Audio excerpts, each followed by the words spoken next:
everyone, today I thought I would talk about some of my favourite book covers. This is pretty much all books I have read. I have some great book covers on my shelf, but I just haven't read those books yet, so I don't really want to make an opinion on those just yet. The first books I want to talk about is basically anything by Kate Morton. I know I've mentioned it a few times in a lot of my videos recently, but I cannot fault her covers. So you've got The Secret Keeper, which I haven't actually read yet, but I will get around to reading. But I am going to judge this one slightly because I have read a few of other books and they have never failed with the covers or the story or the links between them. Then you also have The Distant Hours, which I read last year, which I loved. And then you also have The Forgotten Garden, which I read a few years ago, and that was the book that got me into historical fiction. So as you can see, all of these books have really, really pretty covers. I absolutely love Kate Morton's books. They are fantastic, and just look at the covers. They are so beautiful. It really tells the story as well for each of the books. So like with these two, you can tell they're going to be quite countryside linked, and The Forgotten Garden definitely is. The Secret Keeper, I will let you know. The Distant Hours looks a little bit different, it's a little bit more eerie, and I really like that. The Distant Hours is about a girl who goes to like a manor house and finds out about these three sisters called the Sisters Blythe, and yeah, that represents the manor house very well, I think.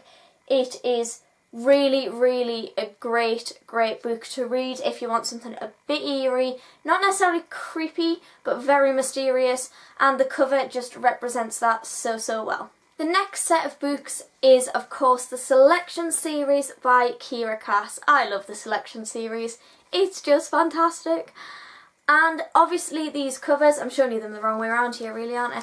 But these covers are just absolutely beautiful. I really enjoyed this series, and the covers really are just stunning. They have obviously the girl in the dress, which is obviously America, apart from in, is it this one? Yeah, that's not America, that's Evelyn, which is America's daughter. But in these books, you can see, you just know it's going to be about royalty. You can tell by the dress, the colours, and each one has a different colour dress as well, so it splits up the sections of the series really well. So the first process is the selection, and then the second process of it is the elite, and then the third process is the one. The air is separate, but that is because it's about America's daughter, not about her. This is probably my favourite cover out of them all. I just love that dress. It's very wedding looking and things like that, and that represents the book very well too. Hopefully that's not too much of a spoiler, but each of the dresses are just beautiful and they look very princessy, and I really like princessy things. I'm a bit of a Disney fan and things like that, so princesses are just amazing to me. I love anything princessy, and these covers represent princesses and royalty and things like that very well. The next book is something completely different, and that is The Perks of Being a Wallflower by Chbosky. This is obviously so different. Like, you've got the pictures up here which represent a boy in distress kind of thing. It's really not too nice. You can tell he's going to be a bit of an outsider and there's something not quite right there. And then the writing all over the cover is just absolutely fantastic. So you've got little quotes that he would come out with and things like that. And then the colours as well, the orange and the black, I think just represent the kind of darker aspect, I suppose, to the book. On the back you've got some red as well, and again, red I would represent with quite dark books a lot of the time, so that fit in perfectly, I think. And again, on the spine you've got the two pictures and you've got the red and black writing there. So yeah, I just think that represents the story really well, and I just love how different it is. You don't see many books that look like that, so I thought they've done very well to be unique with this cover.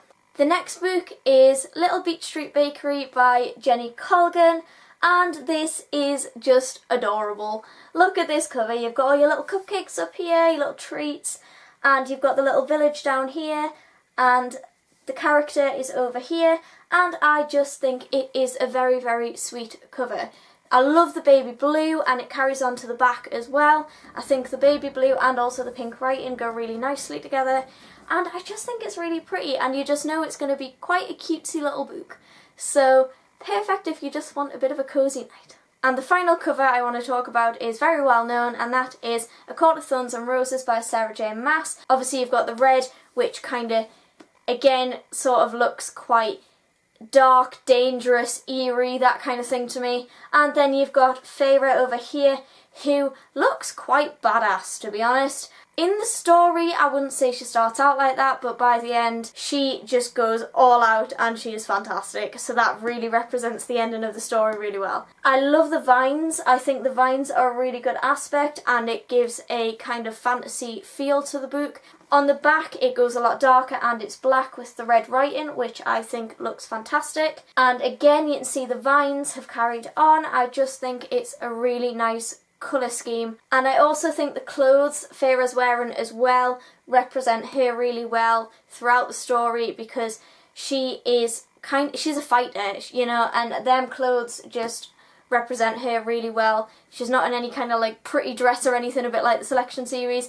You can tell she means business. So that is it for my favourite covers I have. Obviously I have got other covers on my shelf that I do love, but I've not necessarily read the books. Leave in the comments below your favourite covers, that would be fantastic, so I can go check them out and see what I think of them. As always, my social media links are down in the description. If you've enjoyed this video, don't forget to give it a thumbs up and subscribe, and I will see you in my next video very soon.